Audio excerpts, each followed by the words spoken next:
Bonjour à tous, aujourd'hui je vais faire une vidéo relativement courte, je l'espère. Voilà, on a fait une vidéo il y a 2 jours, on était ici à 67 000 des brouettes, on était en train de franchir la trendline juste là à la sortie du week-end.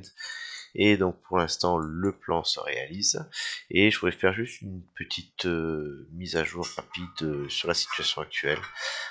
Pour faire ça, j'ai quand même l'impression qu'on est... il va falloir faire attention maintenant à la prochaine réjection qui pourrait être violente. Je vais vous expliquer pourquoi. Ok. Donc tout d'abord, pour l'instant, si on se met à 1 heure, les choses sont très très belles. On a vu donc la sortie. Regardez comme c'était magnifique. La trainline touche touche touche. Tentative, franchissement, retouche en support et boum, l'impulsion. L'impulsion qui est toujours en cours. On a toujours cette structure bullish sur le BTC qui se maintient plus haut, point bas plus haut, voilà, point bas plus haut, ça continue. Et là, on est venu prendre un beau top. Mais c'est pas terminé, puisque actuellement, qu'est-ce qu'on a? Et bien, regardez comme c'était beau également. On avait le range, on était venu franchir le point of control. On l'a retesté pile poil ici en support. Impulsion suivante, franchissement de la zone borne haute. Et maintenant, regardez ce qui est intéressant. Je pense qu'on va au moins continuer à pousser un petit peu. Au-delà, qu'est-ce qu'on fait? On a une structure toujours haussière ici et on tient notre borne haute. Voilà. Donc ça c'est intéressant, ça veut dire qu'on a envie de continuer. Regardez les fois précédentes, quand on avait franchi. Euh, voilà, après on parle des structures de top. Donc pour l'instant, j'ai l'impression qu'on peut continuer à monter. Mais, il y a un mais. C'est pas le moment pour moi surtout de rentrer, surtout pas. Il va falloir commencer à faire attention.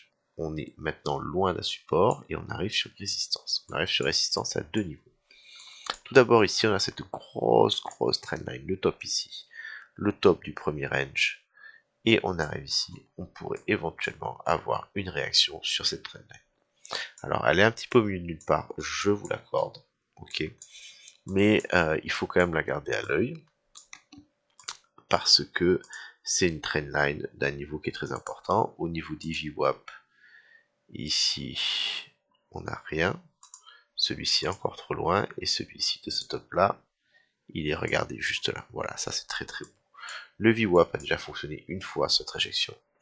Et ici, on monte, les gens sont bullish, et on pourrait très bien ici venir faire une réjection sur le VWAP qui est en train de s'aligner avec la trendline.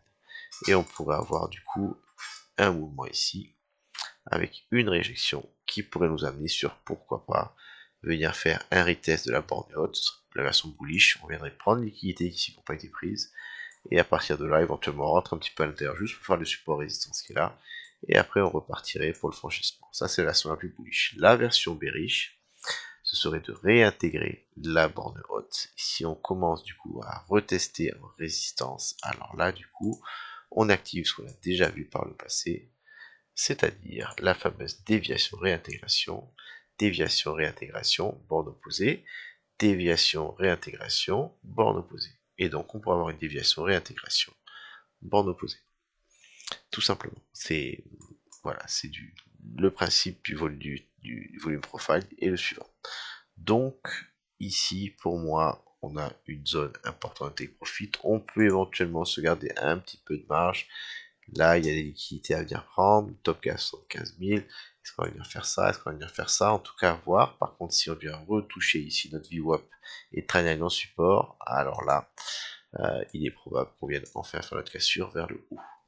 Donc, plusieurs scénarios là-dessus.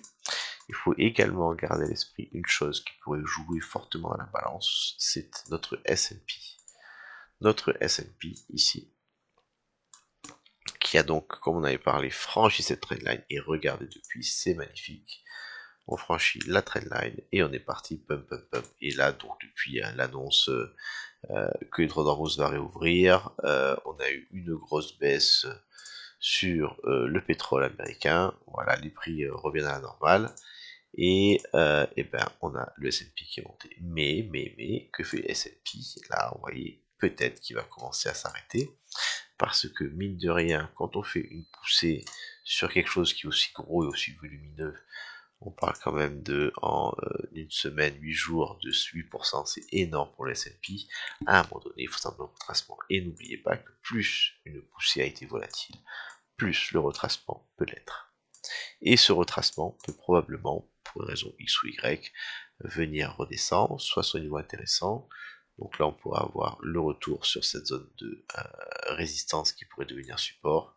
Voilà, ou alors venir sur ce support résistance macro avec la trendline qui est ici, et venir repartir ensuite à la hausse, ou pas d'ailleurs, peu importe. Dans tous les cas, après une hausse aussi importante sur le S&P, je garde dans l'esprit que maintenant la probabilité, elle n'est pas à venir faire un ATH en 3-4 jours, ce serait absolument monumentalement incroyable.